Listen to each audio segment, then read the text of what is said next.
It's a scorching California afternoon in Los Angeles when Sarah Miller steps into the Elite Motors dealership, her worn-out sneakers squeaking against the polished marble floor. She's dressed in a faded gray t-shirt and ripped jeans, her blonde hair pulled back in a simple ponytail. To anyone watching, she looks like just another curious passerby, not someone who belongs in a showroom filled with cars worth hundreds of thousands of dollars. The air hums with wealth, sleek Porsches, glistening Bentleys, and a fiery red coupe. The crimson Velocity catch her eye. It's priced at $320,000, and it's perfect.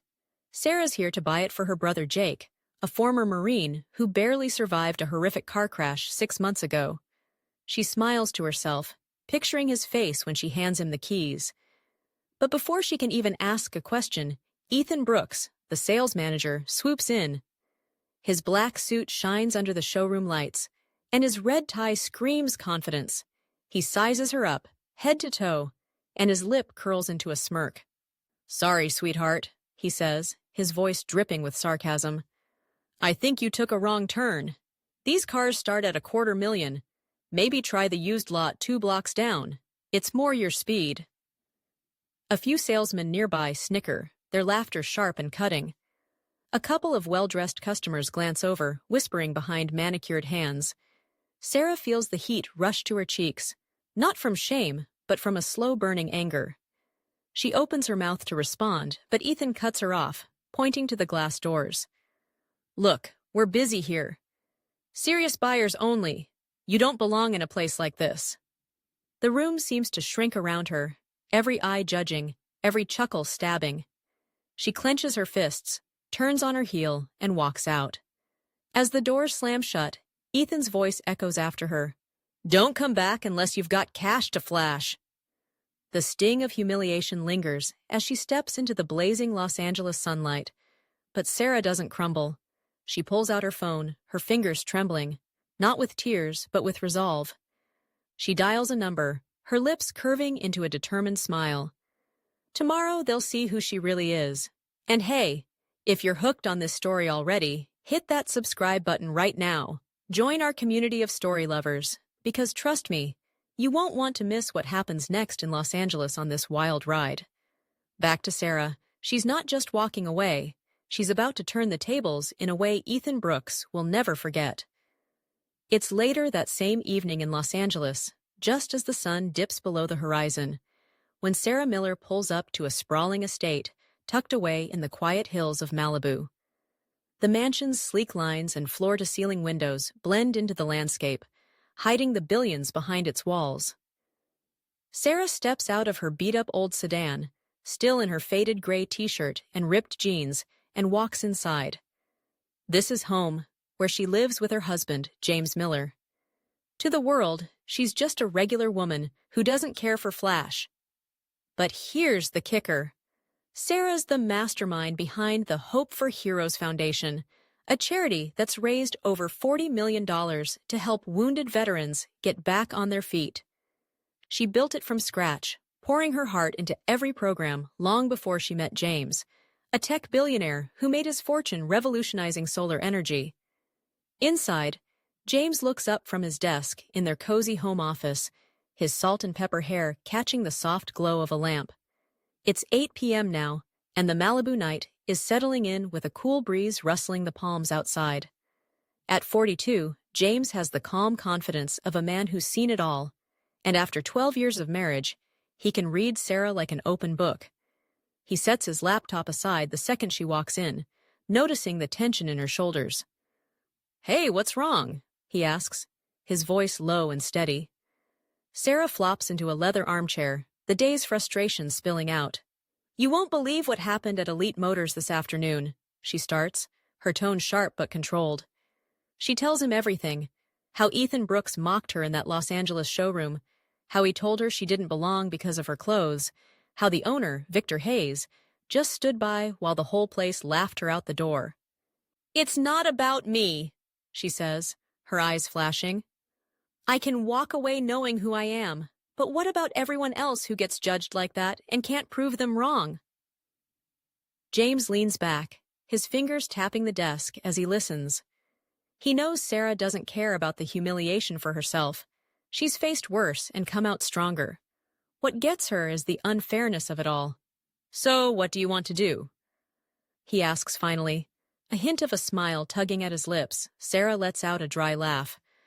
"Part of me wants to forget it, buy Jake's car somewhere else and move on. But then I think about that kid, Tommy, the one salesman who treated me like a human being.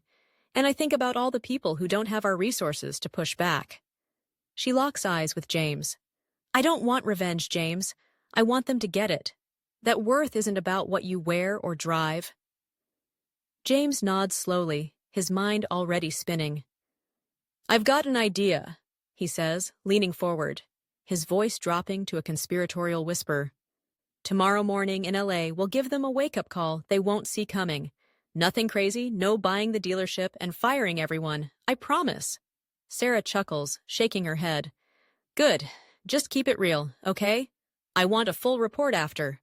As the Malibu night deepens, James picks up his phone and starts making calls, setting the stage for a showdown that'll flip Elite Motors upside down. Sarah heads upstairs, her anger fading into determination. Tomorrow's not about settling scores. It's about opening eyes. It's 10:30 a.m. the next morning in Los Angeles, and the sun's already blazing down on the Elite Motors dealership, turning the glass walls into a shimmering mirror of wealth. Inside, the showroom buzzes with the usual hum of luxury: salesmen polishing chrome, customers eyeing Ferraris and Lambos like they're works of art. Ethan Brooks struts in, adjusting his signature red tie, still chuckling about yesterday's funny story. That woman in the ratty jeans who thought she could play in his league. He's mid-sentence, bragging to a coworker about how he put her in her place, when a low, earth-shaking rumble cuts through the air. Heads turn. Conversations die. Through the massive windows, a black Rolls-Royce Spectre, custom-built, worth a cool $1.5 million, glides up to the curb and stops dead center at the entrance. The paint gleams like liquid midnight, and Ethan's smirk fades fast. He knows a big fish when he sees one. The driver's door swings open, and a uniformed chauffeur steps out, white gloves pristine as he circles to the back. With a smooth click, he opens the rear door, and out steps James Miller. Tall, commanding, and dressed in a tailored gray suit that whispers money without screaming it, James scans the dealership with eyes like steel. His salt and pepper hair catches the light as he strides forward, every step radiating power. Ethan bolts toward him, plastering on his widest grin. "Good morning, sir. Welcome to Elite Motors in Los Angeles. I'm Ethan Brooks, sales manager. Absolute honor to have you here." James stops, looks Ethan up and down, and offers a handshake so firm it makes Ethan wince. "James Miller," he says, his voice cool and clipped. "I'm here about the Crimson Velocity." Ethan lights up, sensing a fat commission. "Fantastic choice, sir. Only 10 made this year, rare as they come. Let me show you right over." But James raises a hand, cutting him off cold. "My wife was here yesterday asking about it," he says, his tone dropping like a hammer. "Sarah Miller, jeans, gray t-shirt. You told her she didn't belong." Ethan's face goes white as a sheet. Sweat beads on his forehead, and his mouth flaps like a fish out of water. I didn't. There must be some mix-up, sir," he stammers, his smooth-talking charm evaporating. The showroom's gone dead silent now, every eye locked on the scene. Victor Hayes, the owner, hustles out of his office, drawn by the tension. He's all smiles, trying to smooth things over. "Mr. Miller, welcome to Elite Motors. I'm Victor Hayes. Is there a problem? We're thrilled to have you." James turns to him, unflinching. "Thrilled? Yesterday, your sales manager humiliated my wife in this very Los Angeles showroom, told her to get lost because she wasn't dressed like your serious buyers. You were there, Victor. You didn't stop it." Victor's smile falters, his hands fidgeting. I'm so sorry, sir. I didn't catch the full story. We'd never—" Before he can finish, a small voice pipes up from the sidelines. It's Tommy, the young salesman who tried to help Sarah yesterday, his tie crooked and his face flushed. "It's true, Mr. Miller," he says, stepping forward despite Ethan's death glare. Mrs. Miller was real nice. She asked about the Velocity, said it was for her brother. Ethan shut her down, wouldn't even let me show her the car. The air thickens. Ethan's eyes dart around, searching for an escape, but James just nods at Tommy, with a faint, approving smile. Thanks for that, Tommy. Good to know someone here's got a spine. Then he turns back to Ethan and Victor, his voice low and dangerous. Sarah's not just my wife. She runs the Hope for Heroes Foundation, $40 million raised for vets like her brother Jake. You judged her by her genes. Big mistake. Ethan's knees practically buckle, and Victor's jaw drops. The Rolls-Royce outside looms like a silent judge, and the whole dealership knows something huge is about to go down. Want to see how this plays out? T's still 10:30 a.m. in Los Angeles, and the tension inside the Elite Motors dealership is thick enough to choke on. The black Rolls-Royce Spectre sits outside like a silent king, its $1.5 million presence casting a shadow over the showroom. James Miller stands tall in his gray suit, his steel gaze locked on Ethan Brooks and Victor Hayes. Ethan's red tie looks more like a noose now, his face pale and sweaty as he stammers for an excuse. Victor's trying to play peacemaker, but his nervous grin isn't fooling anyone. The whole place, salesmen, customers, even the gleaming cars, seems frozen, waiting for James to drop the hammer. He steps closer to the Crimson Velocity, the $320,000 red coupe Sarah wanted for her brother Jake, and runs a hand along its sleek hood. Sarah picked this out yesterday, he says, his voice calm but cutting. A gift for her brother, a vet who nearly died in a crash. She was ready to pay cash. You laughed her out the door. Ethan flinches, his eyes darting to the floor. Victor jumps in, voice shaky. Mr. Miller, we're so sorry about this mix-up here in Los Angeles. Please let us make it right. James turns to him, unblinking. Make it right? She runs Hope for Heroes, $40 million for wounded vets. I was planning to buy this Velocity for Jake, plus 5 more cars for my company fleet. Maybe even something for myself. That's 7 sales, Victor. 7. But after what you pulled, I'm not sure Elite Motors deserves a dime. Victor's eyes widen. He can practically see the quarterly bonus slipping away. Ethan looks like he might puke, his career flashing before his eyes. The showroom's so quiet, you could hear a pin drop, every ear straining to catch what comes next. James lets the silence hang, then speaks again, slow and deliberate. Here's the deal. Sarah doesn't want revenge. She wants you to learn something. So, Victor, your team's getting a wake-up call. Hope for Heroes has a fundraiser next month in LA, raising cash for vets' rehab programs. Ethan, you're not just invited. You're volunteering. No fancy tie, no sales pitch, just you helping out, seeing what Sarah's built. Ethan swallows hard, nodding like his head's on a spring. Yes, sir, I'll be there, he mumbles, barely audible. James isn't done. And Victor, you're setting up a training program here. No more judging customers by their shoes or their ride. I've got consultants who'll fix that attitude problem. Call it an investment in your future, if you've got one. Victor nods fast, practically bowing. Absolutely, Mr. Miller. We'll do it. Anything you need. Then James turns to Tommy, the kid who stood up for Sarah yesterday, still hovering nervously by a Bentley. Tommy, James says, his tone softening. You've got guts. Sarah liked you. You're handling the Velocity sale. Full commission. And if this goes smooth, I'll be back for the fleet. Tommy's jaw drops, his crooked tie forgotten. Me? Thank you, sir. I won't let you down.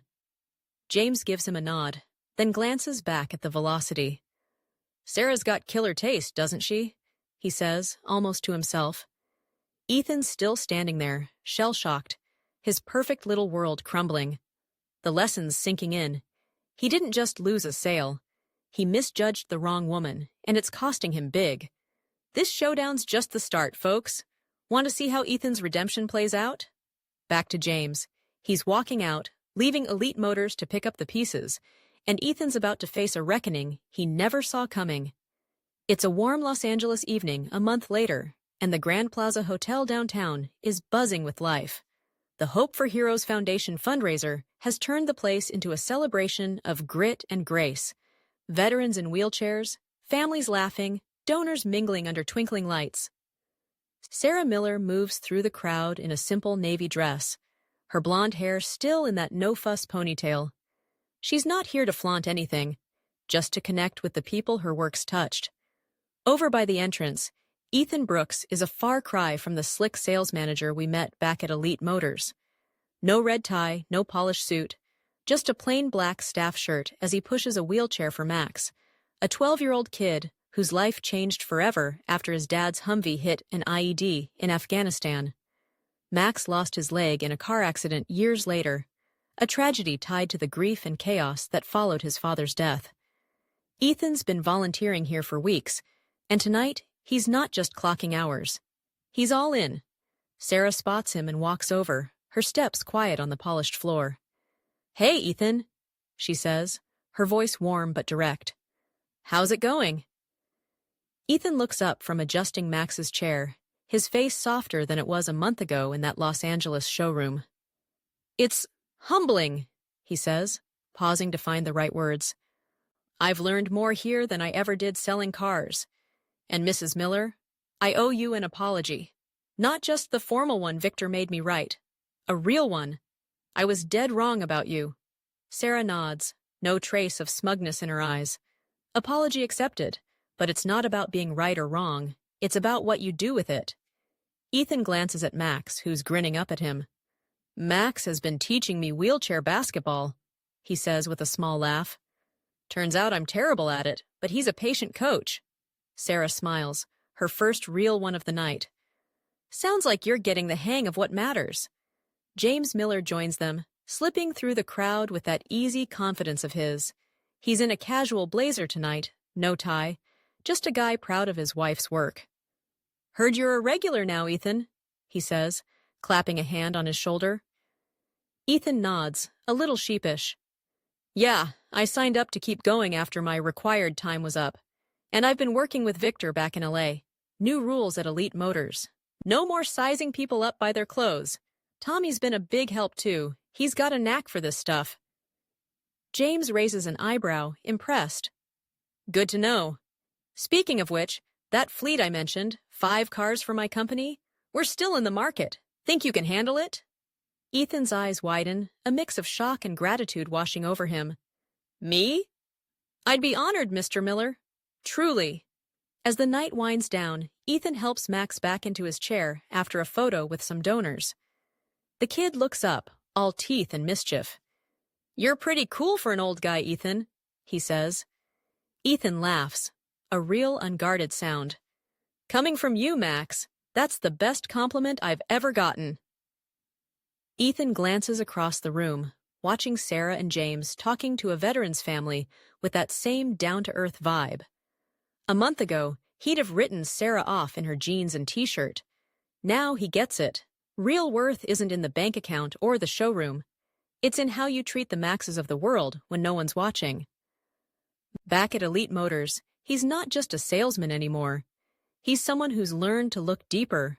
And that's the wrap, folks. Loved seeing Ethan turn it around? Hit that subscribe button right now, join our story fam, because we've got more tales like this coming your way. Share your thoughts in the comments. Ever misjudged someone and learned a lesson? We're all ears. Back in Los Angeles, Sarah and James keep doing their thing, proving true values about heart, not headlines. See you next time.